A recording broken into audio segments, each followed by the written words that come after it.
കഴിഞ്ഞ ദിവസം കിച്ചു സുധി ഉണ്ടെങ്കിൽ യൂട്യൂബ് ചാനലിൽ ലൈവ് വന്നിട്ടുണ്ടായിരുന്നു. ആ ഒരു ലൈവിനകത്ത് ഭയങ്കരമായിട്ട് ദേഷ്യപ്പെടുകയൊക്കെ ചെയ്തിട്ടുണ്ടായിരുന്നു. എന്താണ് അതിനുണ്ടായ കാരണമെന്നും എന്താണ് ഇതിനു മുമ്പ് ഇതിലേക്കൊക്കെ എത്തിച്ചത് എന്നുള്ള കാര്യം ഫുള്ളായിട്ടുള്ള ഡീറ്റെയിൽസാണ് ഈ ഒരു വീഡിയോയിൽ പറയാൻ പോകുന്നത്.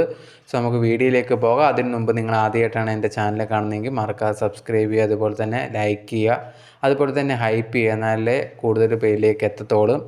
ഓക്കെ, ഇനി നമുക്ക് ഫസ്റ്റ് കഴിഞ്ഞ ദിവസം എന്ന് പറഞ്ഞു കഴിഞ്ഞാൽ ലൈവിൽ വന്നതിന് ശേഷം ഭയങ്കരമായിട്ടുള്ള രീതിയിൽ കിച്ചു ദേഷ്യപ്പെടുകയൊക്കെ ചെയ്തിട്ടുണ്ടായിരുന്നു. കമൻസൊക്കെ ആൾക്കാരും വന്നിട്ട് ഭയങ്കരമായിട്ട് കിച്ചുവിനെതിരെയും ദേഷ്യപ്പെട്ട് കമൻ്റ് ഇടുന്നുണ്ടായിരുന്നു. ഇതിൻ്റെയൊക്കെ ഫസ്റ്റ് മെയിനായിട്ടുള്ള തുടക്കം എന്ന് പറഞ്ഞാൽ കുറേ നാളുകൾക്ക് മുമ്പ് ഇതെല്ലാം പ്രശ്നം തുടങ്ങി വെച്ചത് രേണുസുധിയായിരുന്നു.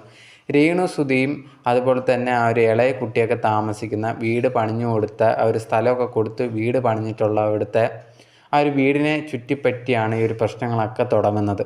ആദ്യമേ അവിടുത്തെ ബിഷപ്പാണ് ആ ഒരു സ്ഥലം കൊടുത്തത് വീട് വെക്കാൻ. ആ ഒരു വ്യക്തിക്കെതിരെയും അതുപോലെ തന്നെ വീട് വെച്ച് കൊടുത്ത ഫിറോസിനെതിരെ രേണുസുധി ഭയങ്കര മോശമായിട്ടുള്ള രീതിയിൽ സോഷ്യൽ മീഡിയയിലൊക്കെ പറഞ്ഞിട്ടുണ്ടായിരുന്നു. ആ ഒരു വീടിനെ പറ്റി ആദ്യമായിട്ട് പറഞ്ഞിട്ടുണ്ടായിരുന്നു, ഇത് വളരെ മോശമാണ്, ഒട്ടും താമസിക്കാൻ പറ്റാത്ത സ്ഥലമാണ്, ഞങ്ങളെ പറ്റിച്ചു എന്നുള്ള രീതിയിലൊക്കെ പറഞ്ഞിട്ടുണ്ടായിരുന്നു. അതിനുശേഷം ഈ ഒരു ബിഷപ്പിനെതിരെയും ഭയങ്കരമായിട്ടുള്ള രീതിയിൽ ഓരോ ആരോപണങ്ങളൊക്കെ പറഞ്ഞുകൊണ്ട് രേണുസുധി വന്നിട്ടുണ്ടായിരുന്നു. ആ സമയത്ത് തിരിച്ചും രേണുസുധിക്കെതിരെ ഒരു ബിഷപ്പും ഫിറോസും വീഡിയോസായിട്ട് വന്നിട്ടുണ്ടായിരുന്നു. ഞങ്ങൾ ചെയ്ത തെറ്റ് ഇതേ കണക്ക് പാവങ്ങളല്ലേ എന്ന് വെച്ചിട്ട് ഒരു സ്ഥലവും അതുപോലെ തന്നെ വീട് വെച്ച് കൊടുക്കുകയൊക്കെ ചെയ്തതാണ്, ഇപ്പം ഞങ്ങൾക്ക് തന്നെ അത് കാരണം പ്രശ്നമായിരിക്കുകയാണ് എന്ന് പറഞ്ഞിട്ടായിരുന്നു ബിഷപ്പും അതുപോലെ തന്നെ ഫിറോസും വന്നിട്ടുണ്ടായിരുന്നത്. ആ ഒരു സമയത്ത് ഭയങ്കരമായിട്ട് ഇവർ തമ്മിൽ അങ്ങോട്ടും ഇങ്ങോട്ടും അടിയൊക്കെ നടന്നുകൊണ്ടിരിക്കുകയാണ്. ഇത് സോഷ്യൽ മീഡിയ കണ്ടൻറ് ക്രിയേറ്റേഴ്സ് അല്ല ഇതിനെക്കുറിച്ച് ചർച്ചാ വിഷയം ചെയ്തിട്ടുണ്ടായിരുന്നു. അതിങ്ങനെ ഇരിക്കുന്ന സമയത്താണ് ഈ ഒരു രേണുസുധി ബിഗ് ബോസിലോട്ട് പോകുന്നതും ബിഗ് ബോസിൽ ചെന്നതിന് ശേഷം അവിടെ വലിയ കുഴപ്പങ്ങളില്ലാതെ നടക്കുന്ന സമയത്തും വെളിയിൽ ബിഷപ്പും ഫിറോസും ഇവർക്കെതിരെ കേസിനൊക്കെ പോവും. തങ്ങളുടെ കമ്പനിയെക്കുറിച്ചും അതുപോലെ തന്നെ ഈ ഒരു ബിഷപ്പിൻ്റെ ആ ഒരു പദവിയെ തന്നെ ഭയങ്കരമായിട്ട് അപമാനിക്കുന്ന രീതിയിലാണ് രേണു പറഞ്ഞിട്ടുണ്ടായിരുന്നത്. അതുകൊണ്ട് കേസിന് പോകുന്നൊക്കെ പറഞ്ഞിട്ട് ആ ഒരു സംഭവങ്ങളൊക്കെ വെളിയിൽ നടക്കുന്നുണ്ടായിരുന്നു. അതിന് ശേഷം രേണു വെളിയിൽ വന്നതിന് ശേഷം ഈ ഒരു പ്രശ്നം ഇങ്ങനെ തന്നെ പോയിക്കൊണ്ടിരിക്കുമായിരുന്നു. അങ്ങനെ ഇരിക്കുമ്പോഴാണ് പിന്നെ ഇവർ തമ്മിൽ അങ്ങോട്ടും ഇങ്ങോട്ടും വഴക്കാവുന്നു. വീട് കൊള്ളില്ല, എന്തുവാണ് പ്രശ്നം, വീട് മൊത്തം ചോർച്ചയാണ്, പൊളിഞ്ഞു കിടക്കുവാണ് എന്നുള്ള രീതിയിലൊക്കെ പോകുന്നത്. ഇങ്ങനെ ഇരിക്കുമ്പോഴാണ് ഇപ്പോൾ കുറച്ച് നാളുകൾക്ക് മുമ്പുണ്ടെങ്കിൽ രേണുവിന് എതിരുണ്ടെങ്കിൽ ബിഷപ്പ് നിയമ നടപടിക്ക് പോകാൻ പോകുന്നു എന്നുള്ളൊരു കാര്യം പറഞ്ഞുകൊണ്ട് വീഡിയോയിലൊക്കെ വന്നിട്ടുണ്ടായിരുന്നു. ആദ്യമേ ആൾക്കാർ വിചാരിച്ചത് ചുമ്മാതായിരിക്കും, ഇനിയിപ്പം ഫ്രീ ആയിട്ട് കൊടുത്ത ഈ ഒരു സ്ഥലം എങ്ങനെയാണ് തിരിച്ച് വാങ്ങുന്നത്, അതൊക്കെ പോസിബിൾ അല്ല എന്നുള്ള രീതിയിലൊക്കെ പറഞ്ഞുകൊണ്ട് ആൾക്കാർ ഇരിക്കുന്നുണ്ടായിരുന്നു. എന്തായാലും ലേറ്റസ്റ്റ് ആയിട്ട് കുറച്ച് നാളുകൾക്ക് മുമ്പ് ഈ ഒരു ബിഷപ്പ് ഉണ്ടെങ്കിൽ രേണുസുധിക്കൊക്കെ ഉണ്ടെങ്കിൽ ഒരു നോട്ടീസ് അയച്ചിരിക്കുകയാണ്. ആ ഒരു നോട്ടീസിനകത്ത് എന്തൊക്കെ കാര്യങ്ങൾ പറഞ്ഞു എന്ന് ചോദിച്ചാൽ മെയിനായിട്ട് ഈ ഒരു ബിഷപ്പിനെതിരെ രേണുസുധി കുറേയധികം ആരോപണങ്ങൾ പറഞ്ഞുകൊണ്ട് കുറേ വീഡിയോസൊക്കെ ചെയ്തിട്ടുണ്ടായിരുന്നു. അത് തനിക്ക് ഭയങ്കരമായിട്ടുള്ള മാനസിക ബുദ്ധിമുട്ടൊക്കെ ഉണ്ടാക്കിയിട്ടുണ്ട് എന്ന് പറഞ്ഞിട്ടായിരുന്നു ആ ഒരു നോട്ടീസിനകത്ത് പറഞ്ഞിട്ടുണ്ട്. അതുപോലെ തന്നെ ഇതിനൊക്കെ മറുപടി എന്നുള്ള രീതിയിൽ ഒന്നെങ്കിൽ ആ ഒരു സ്ഥലം തനിക്ക് തിരിച്ചു തരണം, അതല്ല എന്നുണ്ടെങ്കിൽ രേണുസുധി തനിക്കെതിരെ പറഞ്ഞിട്ടുള്ള കാര്യങ്ങളെല്ലാം വീഡിയോസ് ഉൾപ്പെടെ ഡിലീറ്റ് ചെയ്യണം, ഇതിൽ ഏതെങ്കിലും ഒന്ന് ചെയ്യണം, ഇതില്ല എന്നുണ്ടെങ്കിൽ ഞാൻ നിയമ നടപടിക്ക് മുമ്പോട്ട് പോകും എന്നുള്ള രീതിയിലായിരുന്നു ബിഷപ്പ് ആ ഒരു നോട്ടീസിൽ പറഞ്ഞിട്ടുണ്ടായിരുന്നു. അത് രേണുസുധിക്കും അതുപോലെ തന്നെ ഈ ഒരു വീട് സ്ഥലമൊക്കെ പേരിൽ വെച്ചേക്കുന്നത് ഈ ഒരു കിച്ചുവിൻ്റെയൊക്കെ പേരിലും കൂടിയാണ്. അപ്പോൾ കിച്ചുവിനും ഇതേ കണക്ക് നോട്ടീസൊക്കെ അയച്ചിട്ടുണ്ടായിരുന്നു. അത് നാൾ വരെ അത്രയും ദിവസം വരെ രേണുസുധി മാത്രമേ ഉണ്ടായിരുന്നുള്ളൂ ഈ ഒരു ബിഷപ്പിനെതിരെയൊക്കെ സംസാരിച്ചിട്ടുണ്ടായിരുന്നത്. ഇങ്ങനെ ഇരിക്കുന്ന ഈ ഒരു നോട്ടീസ് വന്നതിന് ശേഷം ഈ ഒരു കിച്ചു സുധി ആദ്യമേ ഒരു വീഡിയോ ഇട്ട് വന്നിട്ടുണ്ടായിരുന്നു. ആ ഒരു വീഡിയോയിൽ പറഞ്ഞിട്ടുണ്ടായിരുന്നു, ഞാൻ ഒരിക്കലും ബിഷപ്പിനെ പറ്റി മോശമായിട്ടൊന്നും തന്നെ പറഞ്ഞിട്ടില്ല, പക്ഷേ എന്തിന് എനിക്കും കൂടെ വേണ്ടി ഈ ഒരു നോട്ടീസ് അയച്ചു, അത് ഞാനിപ്പോൾ കൊല്ലത്താണുള്ളത്, എനിക്ക് നോട്ടീസ് അയച്ചേക്കുവാണ്, ഞാൻ ഇതുവരെ ഒരു പ്രശ്നത്തിനും വന്നില്ല, പക്ഷേ എൻ്റെ പേര് ഇതിൽ ഉൾപ്പെടുത്തിയിട്ടുണ്ട്, ഇതിൻ്റെ ഭാഗമായിട്ട് ഇനി കേസിൻ്റെ ഭാഗം ഞാനും പുറകെ നടക്കേണ്ടതായിട്ടുണ്ട്, എന്തിനാണ് ഇങ്ങനെ ചെയ്തു എന്ന് ചോദിച്ചുകൊണ്ടായിരുന്നു ആദ്യമായിട്ട് കിച്ചു സുധി ഈ ഒരു ബിഷപ്പിനെതിരെ വീഡിയോ ഇടുന്നത്. അതിനുശേഷം ഈ ഒരു വീട് വെച്ച് കൊടുത്ത ഫിറോസ് തൻ്റെ ഫേസ്ബുക്കിൽ ഒരു പോസ്റ്റ് ഇട്ടിട്ടുണ്ടായിരുന്നു. ഇങ്ങനെ ഇപ്പം സ്ഥലം തിരിച്ചു വേണം എന്ന് പറയുകയാണെങ്കിൽ അപ്പോൾ ആ ഒരു വീട് എന്ത് ചെയ്യും എന്നുള്ളൊരു കാര്യമാണ് ചോദിച്ചിട്ടുണ്ടായിരുന്നത്. ഫിറോസ് പറഞ്ഞൊരു കാര്യം, ഇങ്ങനെ പറയുന്നത് ഒരിക്കലും ശരിയായിട്ടുള്ള ഒരു കാര്യമില്ല, നിങ്ങൾ തമ്മിൽ പ്രശ്നവും കാര്യങ്ങളൊക്കെ ഉണ്ട്, ഞാനും തമ്മിലും പ്രശ്നമൊക്കെ ഉണ്ട്, പക്ഷേ ഇതുപോലത്തെ ഉള്ള വീട് വെക്കാൻ സ്ഥലം കൊടുത്ത് ആ ഒരു സ്ഥലം തിരിച്ചു തരണം, ഇങ്ങനത്തുള്ള രീതിയിലൊന്നും പറയുന്നത് ശരിയായിട്ടല്ല, അതൊന്നും ശരിയല്ല എന്നുള്ള രീതിയിൽ ഫിറോസ് ആ ഒരു പോസ്റ്റ് ഇട്ടിട്ടുണ്ടായിരുന്നു. ഈ ഒരു പോസ്റ്റ് ഇട്ടതിന് ശേഷം ഫിറോസിനെതിരെ ഭയങ്കര നെഗറ്റീവൊക്കെ വന്നിട്ടുണ്ടായിരുന്നു.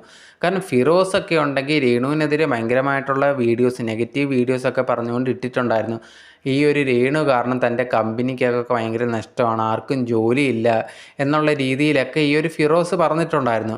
അങ്ങനെ പറഞ്ഞ ഫിറോസ് കേസ് കൊടുക്കുമെന്നൊക്കെ പറഞ്ഞ് ആ ഒരു ഫിറോസിനെ ഇപ്പം ഈ ഒരു ബിഷപ്പിനെതിരെയും രേണുവിനെ സപ്പോർട്ട് ചെയ്തും പറയുന്നത് കണ്ടപ്പോൾ ആൾക്കാർ അതെന്താണ് രേണുവായിട്ട് ഒത്തുതീർപ്പായോ, അതോ രേണുവും ഈ ഒരു ഫിറോസും ചേർന്ന് നടത്തിയ നാടകമായിരുന്നു ഇതെല്ലാം, കമ്പനി പ്രൊമോട്ട് ചെയ്യാൻ അതുപോലെ തന്നെ രേണുവിനൊന്ന് ഭയങ്കരമായിട്ട് വലിയ രീതിയിലാവാൻ വേണ്ടിയൊക്കെ ചെയ്തതാണോ എന്നൊക്കെ ചോദിച്ചിട്ട് കുറേയധികം രീതിയിൽ ഫിറോസിനെതിരെ നെഗറ്റീവ് കമൻസൊക്കെ വന്നുകൊണ്ടിരിക്കുമായിരുന്നു.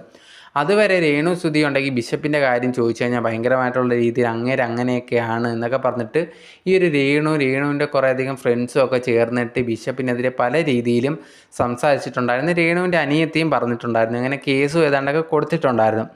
ഈ ഒരു നോട്ടീസ് വന്നതിന് ശേഷം കുറേയധികം ഓൺലൈൻ മീഡിയാസ് ഈ രേണു സുധിയെടുത്ത് ചോദിക്കുന്നുണ്ടായിരുന്നു, ഇനിയിപ്പം വീട് കൊടുക്കുന്നോ, എന്താണ് സംഭവം എന്നുള്ള രീതിയിൽ ചോദിക്കുന്ന സമയത്ത് രേണു ആ സമയത്ത് വിദേശത്ത് എന്തോ പോയേക്കുവാണ്. അവിടുന്ന് തിരിച്ച് വന്ന് എയർപോർട്ടിൽ വെച്ച സമയത്താണ് ഇത് ചോദിക്കുന്നത്. ആ സമയത്ത് അത്രയും നാൾ ബിഷപ്പിനെതിരെ ഭയങ്കര ആഞ്ഞടിച്ച് സംസാരിച്ച രേണു സുധി ഭയങ്കര പമ്മിയൊക്കെ, അത് ഞാനിപ്പോൾ എന്തോ പറയാൻ ഇതിൻ്റെയൊക്കെ നോക്കട്ടെ എന്നുള്ള രീതിയിൽ ഭയങ്കര മയത്തിലൊക്കെയാണ് സംസാരിച്ചിട്ടുണ്ടായിരുന്നത്. ഇതോടെ തന്നെ ആൾക്കാർ പറയാൻ തുടങ്ങി, ഓക്കെ രേണു സുധി കുറച്ച് പേടിച്ച് തുടങ്ങിയിട്ടുണ്ട്, വീട്ടിൽ നിന്ന് ഇറങ്ങും, വീട് എഴുതി കൊടുക്കാൻ ഞാൻ റെഡിയാന്നൊക്കെ നേരത്തെ പറഞ്ഞിട്ടുണ്ടെങ്കിൽ ഇപ്പം കാര്യത്തോട് അടുക്കുമ്പോഴത്തേനെ രേണുവിന് ഭയങ്കര പേടിയാണ് എന്നുള്ള രീതിയിലൊക്കെ ആൾക്കാർ കമൻ്റ് ഇടാനും തുടങ്ങിയിട്ടുണ്ട്. എന്തായാലും ഇതിന് ശേഷം ഈ ഒരു പ്രശ്നമൊക്കെ നടന്നുകൊണ്ടിരിക്കുമ്പോഴാണ് ലേറ്റസ്റ്റായിട്ട് കുറച്ച് 2 ദിവസം മുമ്പ് ഈ ഒരു കിച്ചു ഒരു വീഡിയോ ഇട്ടിട്ടുണ്ടായിരുന്നു. ഈ ഒരു വീഡിയോയിൽ ഈ ഒരു ബിഷപ്പിനെതിരെ തന്നെ ആയിരുന്നു പിന്നെ ഭയങ്കരമായിട്ടുള്ള രീതിയിൽ സംസാരിച്ചിട്ടുണ്ടായിരുന്നു. ആവശ്യമില്ലാതെ ഞങ്ങളെയൊക്കെ എന്തിനാണ് ഇങ്ങനെ വലിച്ചടിക്കുന്നതെന്നൊക്കെ ചോദിച്ചിട്ട് ഈ ഒരു ബിഷപ്പിനെതിരെ ഭയങ്കരമായിട്ടുള്ള രീതിയിൽ ആ ഒരു വീഡിയോയിൽ കിച്ചു സംസാരിച്ചിട്ടുണ്ട്. ഇതിന് ശേഷം കിച്ചുവിനെതിരെ നെഗറ്റീവ് കമൻറ്റ്സ് ഭയങ്കരമായിട്ട് വരാൻ തുടങ്ങി. നിങ്ങൾക്ക് ആ ഒരു സ്ഥലം തന്ന മനുഷ്യനെ നീ എന്താണ് പറയുന്നത്, ഭയങ്കര നന്ദി കേടാണ് കാണിക്കുന്നത്, ഈ ഒരു അമ്മയെ പോലെ തന്നെയാണോ മോനും, ഞങ്ങളെല്ലാവരും വിചാരിച്ച് നീ പാവമാണ് എന്നുള്ളൊരു കാര്യം, പക്ഷെ ഇപ്പം മനസ്സിലായി നിനക്കും നിൻ്റെ അമ്മയ്ക്കും ഒരേ സ്വഭാവം തന്നെ എന്നൊക്കെ പറഞ്ഞിട്ട് കിച്ചുവിനെതിരെ ഭയങ്കര സൈബർ ബുള്ളിങ് ഒക്കെ വന്നുകൊണ്ടിരിക്കുമായിരുന്നു.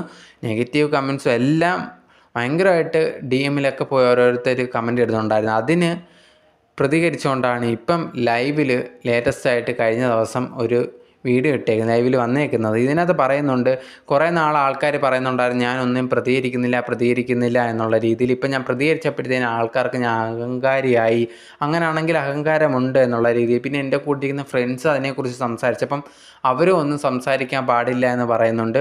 നിങ്ങൾക്കറിയാവുന്ന കാര്യങ്ങളെക്കാൾ അവർക്കാണ് എന്നെപ്പറ്റി അറിയാവുന്നത്, അവരെൻ്റെ കൂടെ തന്നെ ഉണ്ട്, അവരും എൻ്റെ കൂടെ ഇരുന്ന് കാര്യങ്ങൾ പറയും, നിങ്ങൾക്ക് പ്രശ്നമുണ്ടെങ്കിലും അതെനിക്ക് കുഴപ്പമില്ല എന്നുള്ള രീതിയിലാണ് ഇപ്പം കൊടുത്ത ആ ഒരു ലൈവിനകത്ത് പറയുന്നുണ്ടായിരുന്നു. ഈ ഒരു ലൈവിനകത്തും കിച്ചു പറയുന്നുണ്ട്, ഇനി ഇത് വെച്ചിട്ട് ആൾക്കാർ സംസാരിക്കും, നിങ്ങൾക്ക് സംസാരിക്കണമെങ്കിൽ സംസാരിച്ചോളൂ, എനിക്കൊരു കുഴപ്പവുമില്ല എന്നാണ് കിച്ചു ലൈവിൽ പറഞ്ഞിട്ടുണ്ടായിരുന്നത്.